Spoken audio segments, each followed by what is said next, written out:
Hey everybody, it's Quantum here, and it's kind of the afternoon of Sunday, April 20th in the Eastern Time Zone. And before we get the big update, probably tomorrow on Monday for all the tournaments that happened over the April 19th and 20th weekend, I did want to make a separate video just outlining the Shadow Series 1K in Phoenix. It had 36 players, so a decent sized event.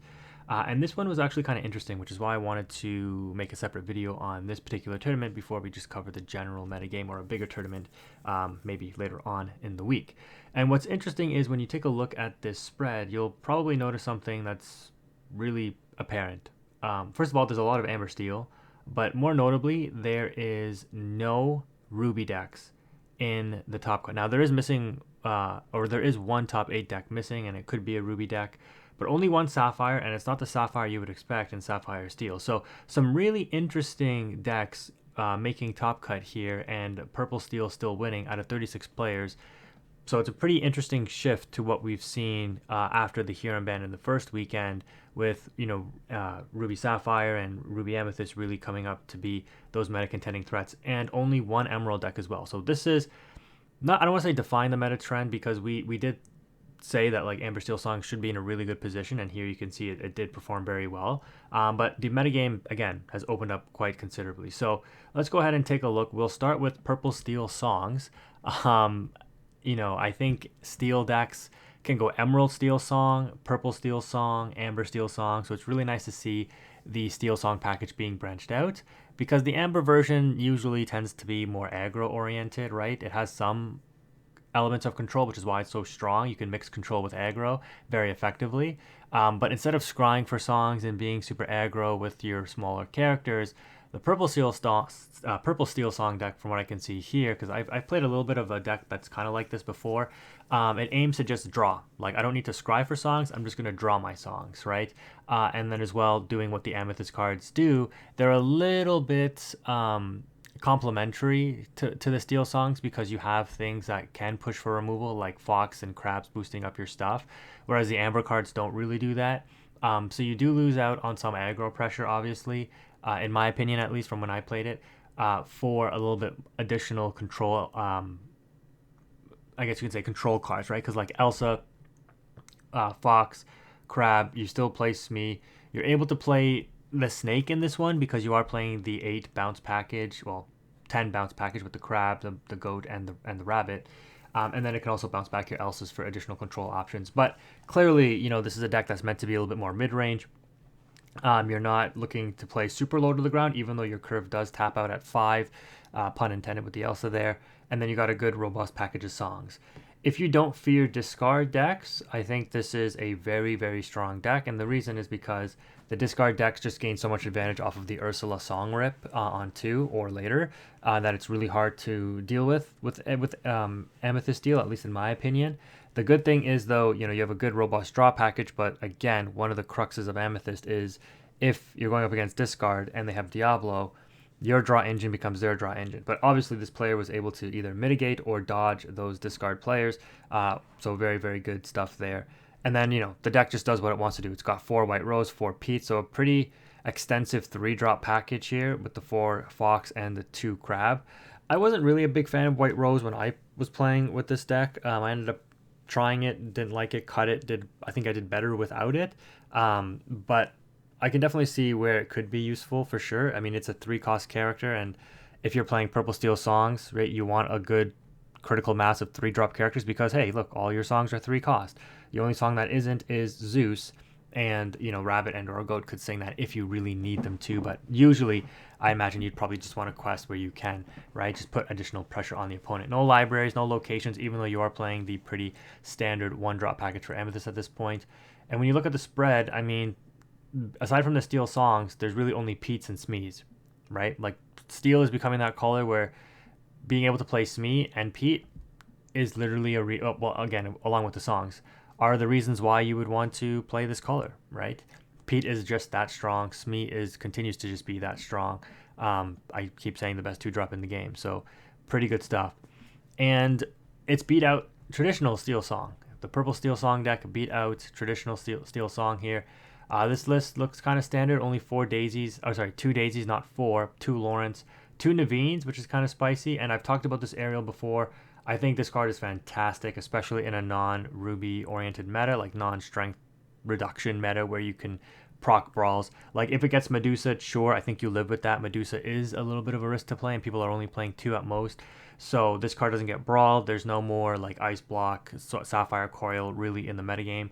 So this card is relatively safe. You do have to worry about Shark, but Shark doesn't run over this by itself, right? The 7/6. But because you're playing Amber Steel, you're actually getting good mileage out of the world's greatest criminal mine. This card I think is severely underrated if Sharks are going to be popping up everywhere, right? From the Ruby Amethyst decks to the Ruby Sapphire decks. And Steel Song just looks to be, again, very well positioned. On the discard matchup, I would say should favor Steel Song, but it feels 50-50 whenever you play it, at least for me, because it really depends on how aggressive their discard goes. And we all know Steel Song can kind of lose to itself sometimes, and all it takes is a little bit of disruption. You know, your opponent ripping that inkable song out of your hand, and then you're left with like 3 uninkable songs, and you're like, now I have to ink stuff I don't want to ink, or I don't have any inkables. That's literally how I beat Steel Song players. I remember back in the day.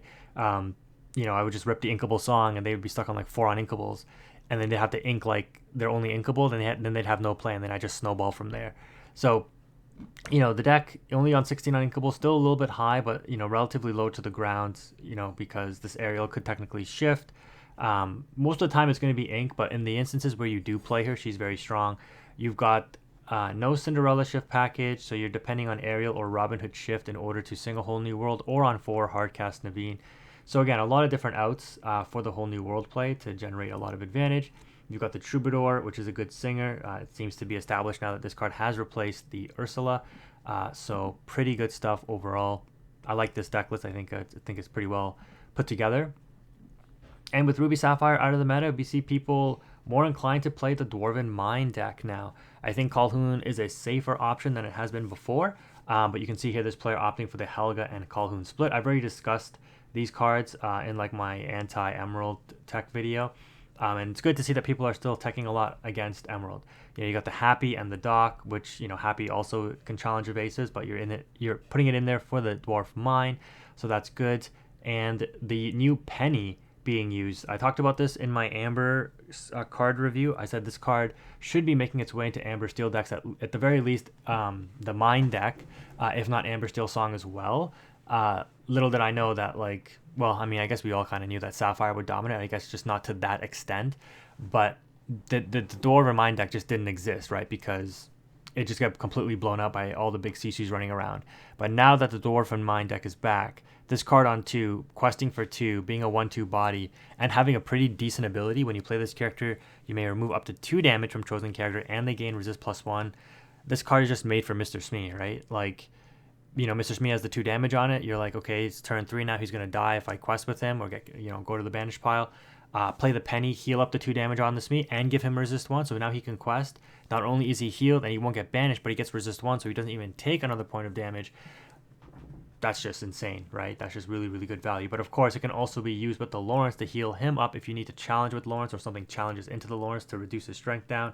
I mean, nobody really does that because they don't want to play into Rapunzel, but you can use the Lawrence as an offensive threat, even though, again, you probably want to quest with him since he's a 2-quester.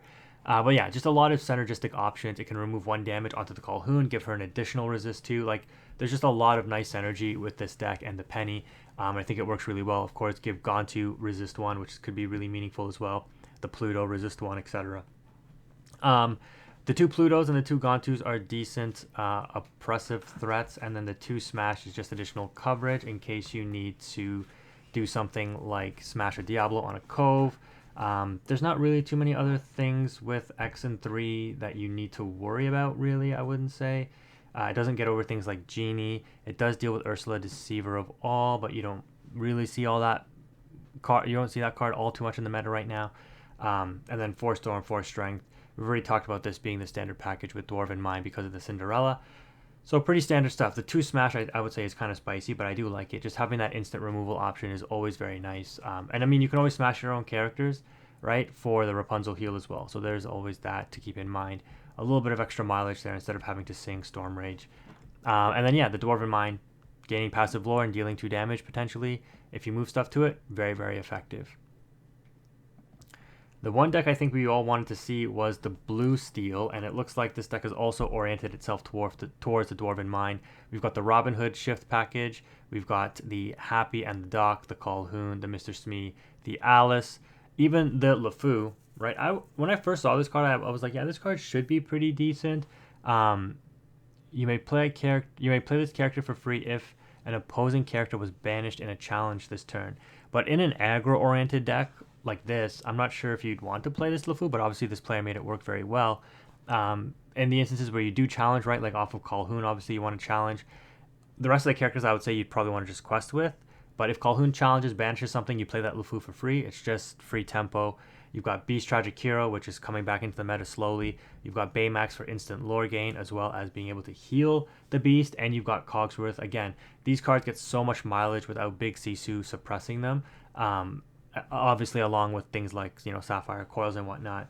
So they're in a really good spot. And yeah, if I was going to build a Sapphire Steel deck, an aggro version, I'd probably build it like this. And the reason why is because, again, I don't like, an all or nothing kind of deck where it's like either I win the game in the first 4 or 5 turns or I just can't win the game from there, right? Or it's very unlikely that I win because my only game plan is let me turn stuff sideways, and I just want to turn stuff sideways before you can deal with my board, or before you establish enough ink to deal with my board. This deck has a little bit more contingency, right? Because you got the Calhouns with the Dwarven Mine, with the Steel Songs, with a bit of an upper end mid range package, so you can actually fight back and contest the board, right? I've talked about Calhoun and Robin Hood being really, really strong cards for their abilities to gain lore while contesting the board. I've talked about it in the past, like with Robin Hood, at least when he first came out in set 3, about him being able to allow the steel decks to keep up with like super aggro oriented strategies, which were very prevalent at that time. And Calhoun helps you do that, but now you have ways to stabilize and continue to use these cards to dictate the tempo of a match, right? You don't have to be like, well, I'm behind on lore, I have to quest here, but I also have to challenge his board. Now you can kind of like, air quotes, do both by challenging, taking out a character, gaining the lore, keeping pace, and still opting to hopefully claw back tempo with a deck like this. I really like this deck. I think it's really nice. Don't know if I'd really change anything. And I guess LeFou, similar to the logic of using it with Calhoun, you get the benefit of using it with the Robin Hood. I just don't know how effective it is. I'd be curious if this player, how he found this LeFou in testing. Because again, I thought it was going to be a good card, but in reality it just seemed a little too behind the curve, if that makes sense.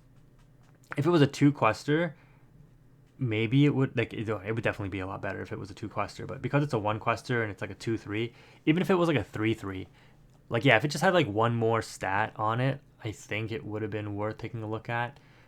Interesting to see also for Pluto, the Pluto and Baymax combination. I've tested this when it first came out. It's nice. I like it. So yeah, I'm a fan of this deck. I think it's really, really nice. The next one we got Towers, Rapunzel Tower. So a pretty standard Steel Song deck. Not using Troubadour, using Ursula, using the Ariel again. There she is.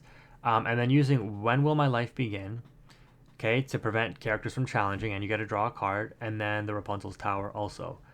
And that is very interesting. So the reason why I think this card doesn't usually see play is because, like, a lot of, like, yes, it's nice to stop things like Maui Shark if you're fearing that in the metagame, but it doesn't stop things like Maui Hero at all, Madam and Fox, right? Because those cards aren't on board yet. But, if you do a combination of like Pete, lock down the actions, and then sing this with something else, that does limit your opponent's ability to interact with your board quite heavily. So I can see like a combo like this really, really being like a game-winning combo.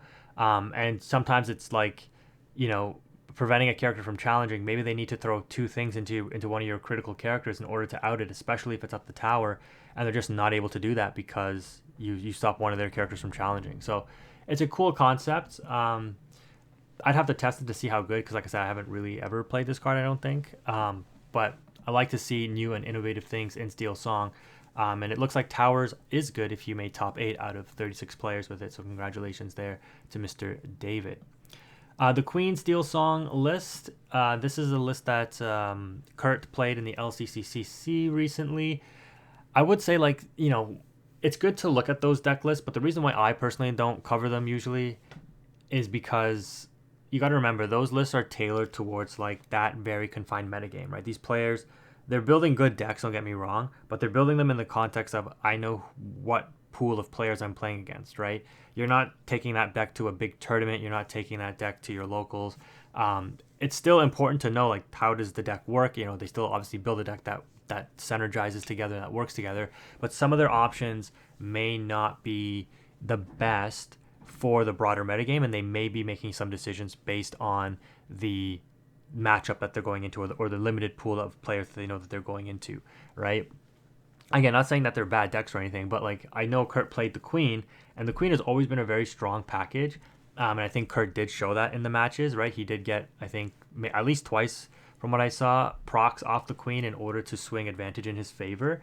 And then it's just being a shift too, right? Getting that whole new world off early, or that Zeus on like online early, can just be such a game, like literally a game winning play on turn two. So the Queen is still a very strong package, but I think that's the reason why you generally don't see it around too much, is because, you know, to see this combination is kind of a little high rolly.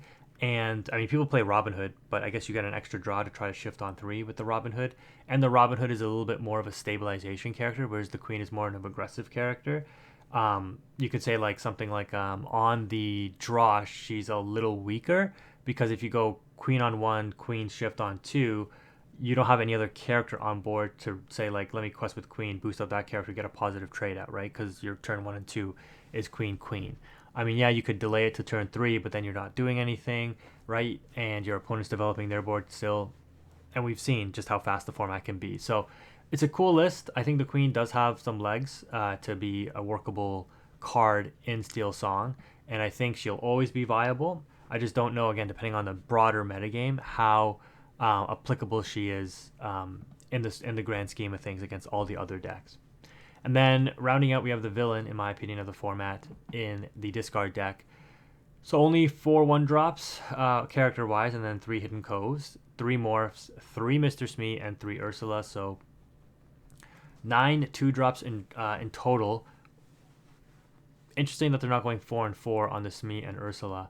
4 Diablo, of course, with the 7 shift targets. 4 Pete's, 3 Prince John, 4 Deceiver of All, 4 Tragic Hero, 2 Lucifer, which is interesting. Only 3 Pete Space Pirate, 2 Tinkerbell, and then a Robust Song package. Again, more or less standard, just playing around with some different ratios. It's going to be a successful deck. Emerald Steel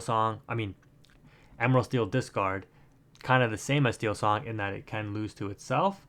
If you run out of gas too early, if your opponent just has the answers to you.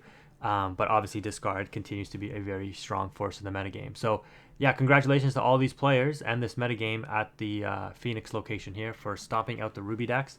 I'm not a fan of it. I like Ruby over all of these decks. I like it better than Steel Song. I like Ruby decks better than Steel Song and Emerald Steel, but I'm happy to see at least Purple Steel win, the only purple deck in the top 8, taking down this tournament. If you made it this far in the video, guys, let me know what you think. How do you like this kind of metagame? Do you like a non-Ruby metagame? Do you think this looks cool? Do you think it's kind of annoying with all of the Amber Steel in there? Let me know what you think in the comment section below. Thank you again for watching. If you made it this far, Quantum is out.